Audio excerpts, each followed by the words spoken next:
Bien, buenos días. Estamos en el estudio de la carta a los Colosenses.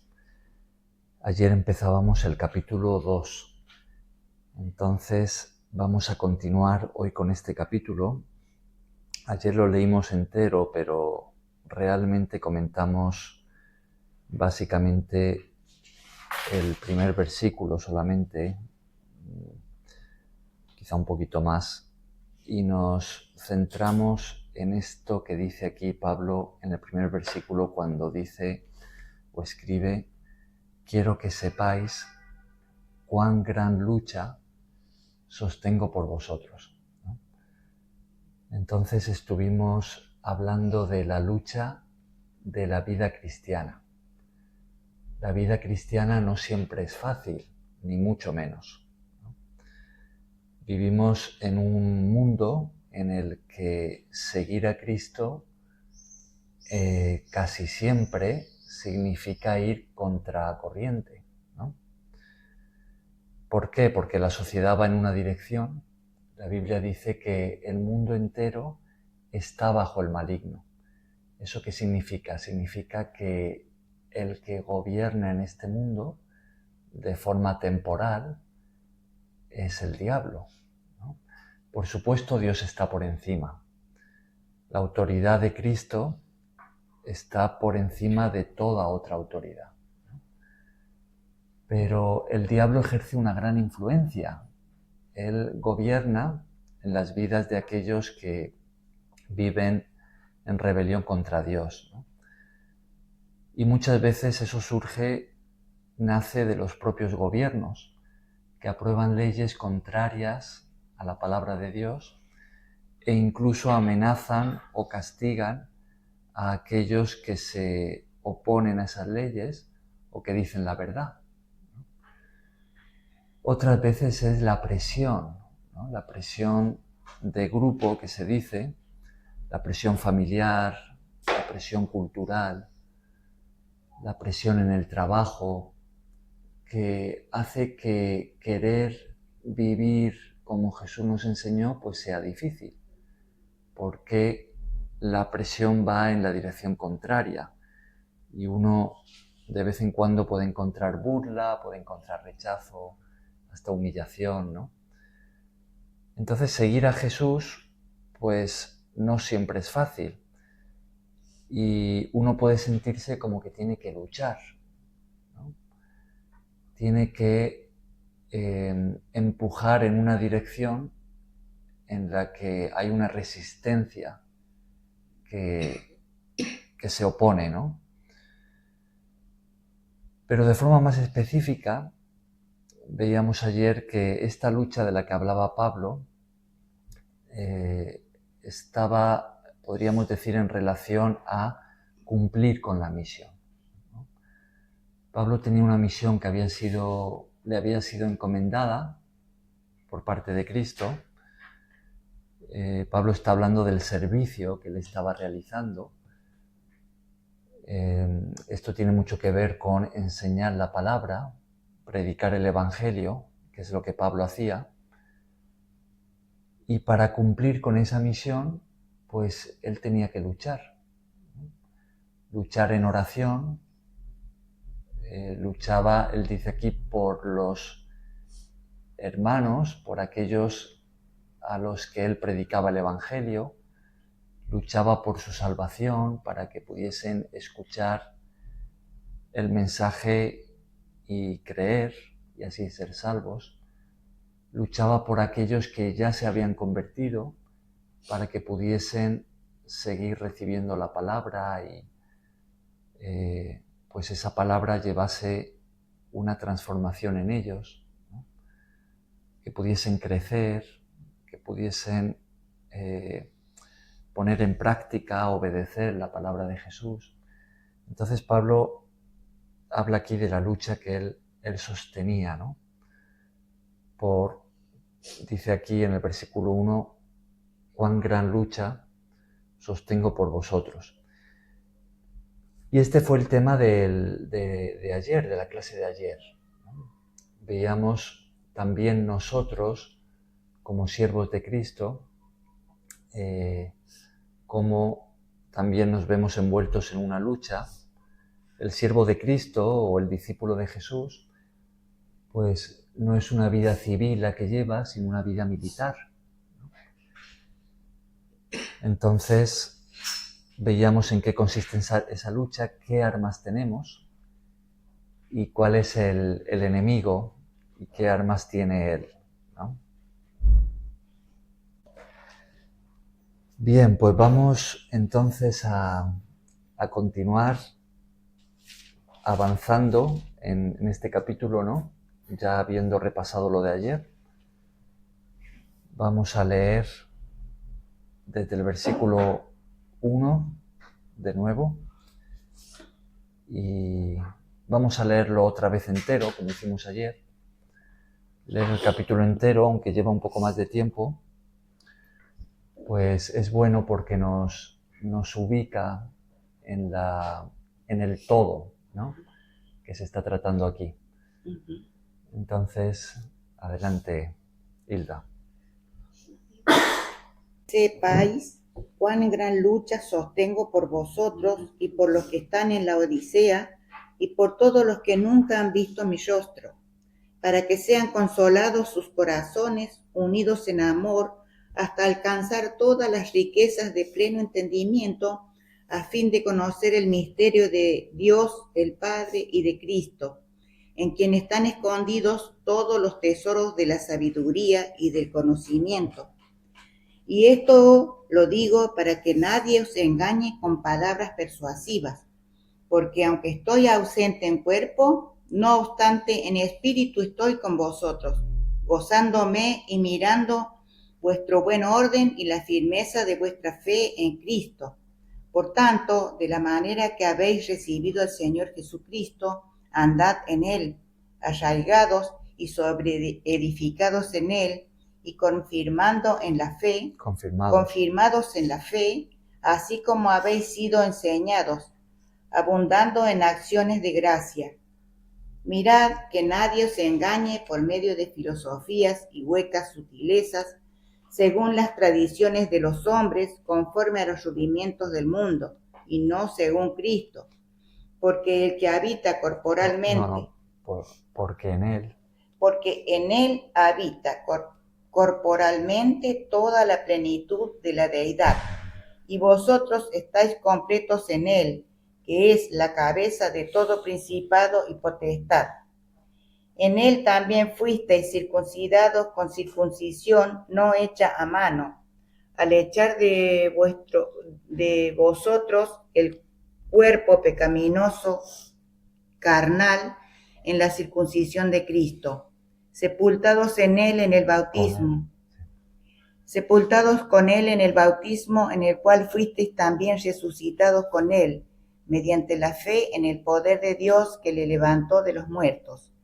Y a vosotros, estando muertos en pecados y en la circuncisión de vuestra carne, os dio vida juntamente con él, perdonándoos todos los pecados, anulando el acta de los decretos que había contra nosotros, que nos era contraria, quitándola de en medio y clavándola en la cruz. Y despojando a los principados y las potestades, os exhibió públicamente, triunfando sobre ellos en la cruz. Por tanto, nadie os engañe en comida o en bebida, o en cuanto a días de fiestas, luna nueva o días de reposo. Nadie os juzgue, ¿no? Nadie os juzgue en comida o en bebida, o en cuanto a días de fiesta, lunas nuevas o días de reposo, por lo cual es sombra de lo que ha de venir, pero el cuerpo es de Cristo. Nadie os prive de vuestro premio, afectando humildad y culto a los ángeles, entremetiéndose en lo que no ha visto, vanamente hinchado por su propia mente carnal, y no haciéndose de la cabeza, en virtud de quien todo el cuerpo, nutriéndose y uniéndose por las coyunturas y ligamentos, crece con el crecimiento que da Dios. Pues si habéis muerto con Cristo en cuanto a los rudimientos del mundo, Porque como si vivieseis en el mundo os sometéis a preceptos tales como no manejes, ni gustes, ni aun no toques, y ni aun toques, en conformidad y mandamiento y doctrinas de hombres, cosa que todas se destruyen con el uso. Tales cosas tienen a la verdad cierta reputación de sabiduría en culto voluntario, en humildad y en duro trato del cuerpo, pues no tiene valor alguno, pero no tiene valor alguno contra los apetitos de la carne. Bien, gracias, Hilda. También son palabras que nos pueden sonar un poco extrañas, ¿no? Eso cuesta a veces el... Bien, pues vamos a adentrarnos en el capítulo de lleno. Vamos a leer una vez más el versículo 4. Estamos en el capítulo 2 de Colosenses. Versículo 4. Y esto lo digo para que nadie os engañe con palabras persuasivas. Y el versículo 8. Mirad que nadie os engañe por medio de filosofías y huecas sutilezas, según las tradiciones de los hombres, conforme a los rudimentos del mundo y no según Cristo. Rudimentos. Rudimentos.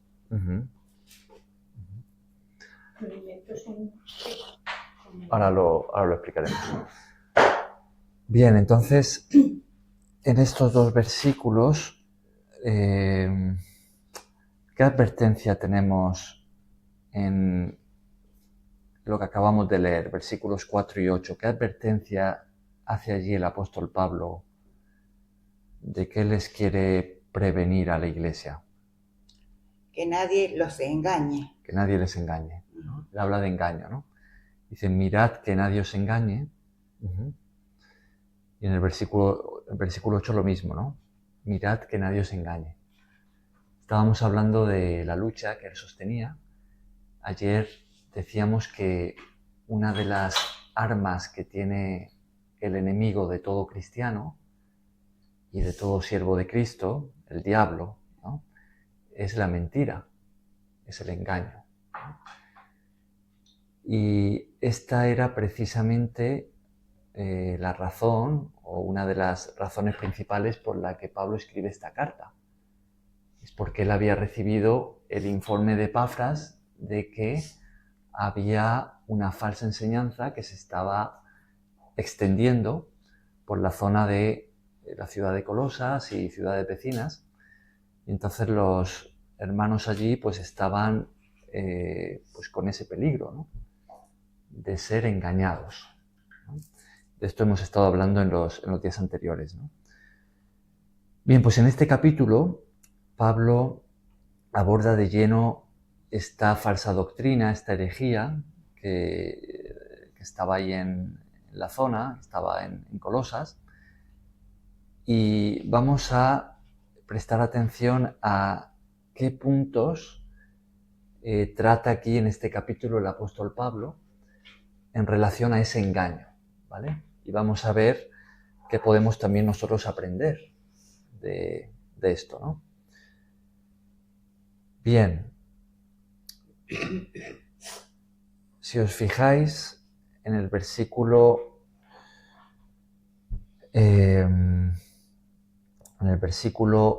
9 y 10, ¿no? Estos dos versículos son versículos clave en este capítulo. ¿Qué es lo que tenemos ahí? Vamos a leerlos de nuevo. Versículos 9 y 10. Porque en él habita corporalmente toda la plenitud de la deidad, y vosotros estáis completos en él, que es la cabeza de todo principado y potestad. Fijaos, justo antes está el versículo 8 que hemos leído hace un momento, ¿no? Donde dice, mirad que nadie os engañe. Y cuando dice eso, pues tenemos como una serie de formas en las que ese engaño pues venía, ¿no? Fijaos, dice, mirad que nadie os engañe por medio de filosofías y huecas sutilezas según las tradiciones de los hombres, conforme a los rudimientos del mundo, y no según Cristo. Uh-huh. Entonces, ese engaño venía por medio de filosofías, ¿no? Sabiduría humana, ¿no? Eso se refiere con filosofías, ¿no? Tradiciones de los hombres, uh-huh. Rudimentos del mundo. ¿Qué significa esa palabra? ¿Qué es rudimentos del mundo? Es algo muy extraño para nosotros, ¿no? Costumbres. Ajá. Rudimentos del mundo es un poco difícil de traducir, ¿no? Pero se refiere a los elementos básicos de, podríamos decir, de las religiones o enseñanzas de este mundo. Y lo han traducido así, como rudimentos del mundo. Entonces, básicamente, habla de aquellas enseñanzas básicas, principalmente religiosas, ¿no? que hay en este mundo, ¿no? Cuando Pablo escribe, pues refiriéndose a ese engaño religioso que estaba llegando o había llegado a la ciudad de Colosas, ¿no? Ya habíamos hablado de esto, ¿no? En la introducción y también a lo largo del capítulo 1, hacíamos referencia a que ese engaño consistía en una mezcla de creencias, ¿no? Del paganismo griego, del judaísmo de entonces, ¿no? Y bueno, y lo que enseñaba, ¿no? Costumbres de un poco de cada lado. Uh-huh. Una combinación, ¿no? Ajá. En el versículo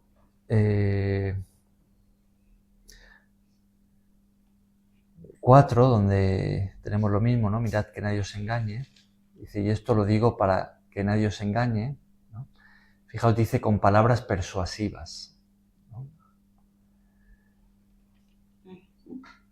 Un engaño que viene por medio de palabras persuasivas, pues es un engaño que suena convincente, ¿no? Suena lógico, parece que es coherente, ¿no? Es persuasivo. Persuasivo es convincente, ¿no? Que convence. Pero sigue siendo una mentira. Sigue siendo un engaño, ¿no? Es parecido a lo que vemos en el versículo 8 con huecas sutilezas. Algo que es sutil es algo que parece... es difícil de diferenciar, ¿no? Parece que es así, pero claro, la diferencia es muy poca. Pero esa pequeña diferencia lo convierte en una mentira, ¿no? Entonces suena a verdad, parece que es algo real, verdadero, fiel, pero no lo es. De hecho, esos son los engaños más peligrosos, porque no es una mentira abierta, sino es una mentira que se disfraza de verdad. Precisamente la herejía que estaba allí en Colosas, pues no negaba abiertamente a Cristo, ¿no? No era que dijera, no, si Cristo no existe, o Jesús era un impostor, un falso Mesías. No decía eso. Es como que sí que parece que creía en Jesús, ¿no? Y de alguna forma lo hablaban de él y decían que sí, que él había venido de parte de Dios, pero no lo ponían en la posición que le corresponde. Lo degradaban, no decían que Jesús fuese la manifestación plena de Dios aquí en la tierra, sino más bien que era uno entre muchos, ¿no? De esto hablábamos en los días anteriores, ¿no? Uno entre muchos ángeles o espíritus enviados de Dios y que Él podía ayudarnos a ser salvos, como también lo podían hacer otros ángeles, pero no lo presentaban como el único necesario y suficiente Salvador, cuya obra en la cruz es perfecta y completa para nuestra salvación. Entonces ahí está la sutileza, ¿no? Ahí está esa mentira que parece verdad, por un lado, pero en realidad es mentira, ¿no? Es un engaño. Bien, y de esto es de lo que está advirtiendo Pablo, ¿no? Fijaos que en esos dos versículos que también acabamos de leer, versículos 9 y 10, tenemos el meollo del asunto. Y fijaos en el 9, lo acabamos de leer, ¿no? Dice, porque en Él, ¿a quién se refiere con Él? En Cristo. Cristo, ¿no? El versículo anterior termina con la palabra Cristo, ¿no? Dice que nadie os engañe por medio de filosofías, tradiciones, las religiones de este mundo, y no según Cristo. ¿Qué tenemos que hacer para no ser engañados? Pues tenemos que acudir a Cristo. El engaño viene por medio de, y ahí entra el factor humano. Entra el factor religioso también. Entra todo lo que es de este mundo, costumbres, tradiciones, sabiduría humana, religiones falsas. Detrás de todo eso sabemos quién está, ¿no? Está Satanás. Pero, fijaos, Pablo termina ese versículo 8 diciendo, y no según Cristo. El engaño viene porque se le presta atención a otras cosas que no es Cristo, ¿no? Bien, pues entonces el engaño llega así, cuando se presta atención al mundo y no a Cristo, ¿no? Y uno puede decir, bueno, pero si hablan de Dios, hablan de Jesús, ¿no? Como decimos, esos son los engaños más peligrosos, ¿no? Parece verdad si mencionan la palabra, citan versículos,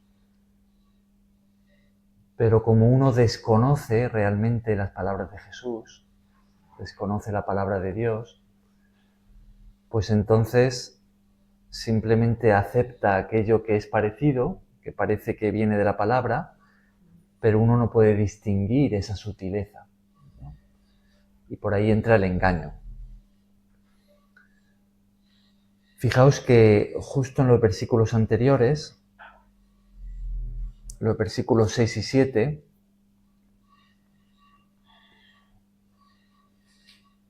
Pablo da este consejo, ¿no? Precisamente para evitar el engaño. ¿Queréis leerlos? Versículos 6 y 7.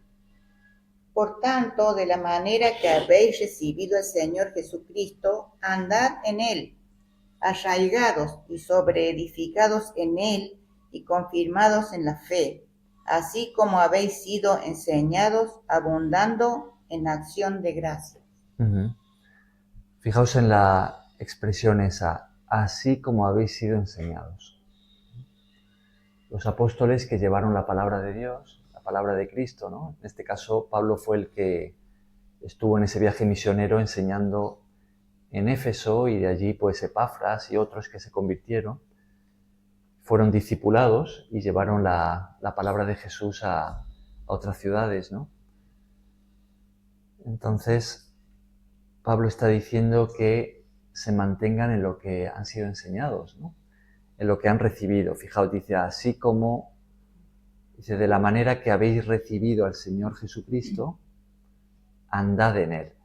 Y entonces usa dos palabras que son muy ilustrativas. Una que tiene que ver con el mundo vegetal, ¿no? ¿Qué palabra es esa? Ajá. Pero ¿cuál es la palabra que tenemos aquí en el versículo 7? Arraigados, ¿no? sí. Arraigado nos lleva al mundo de las plantas, ¿no? Arraigados. Y otro que es un término de la construcción, ¿no? Sobreedificados, ¿no? Entonces el consejo de Pablo es que dice arraigados y sobreedificados en él. ¿Qué significa esto? Que la palabra de Dios sea unas buenas raíces en nosotros. Uh-huh. Y que por lo tanto ella nos edificará como un edificio que se va levantando, Uh-huh. planta por planta. Es como en él estamos completos. Uh-huh. Él nos va edificando. Hay árboles Poco aprendiendo inmensos por la que palabra. lo sostienen las raíces. Uh-huh. Entonces la palabra de Dios tiene que ser así como esas raíces que sostienen a ese árbol. Uh-huh. Así tiene que ser la palabra de Dios en uno. Ajá. En este caso, está diciendo a los cristianos, a nosotros, que nosotros pongamos nuestras raíces, ¿no?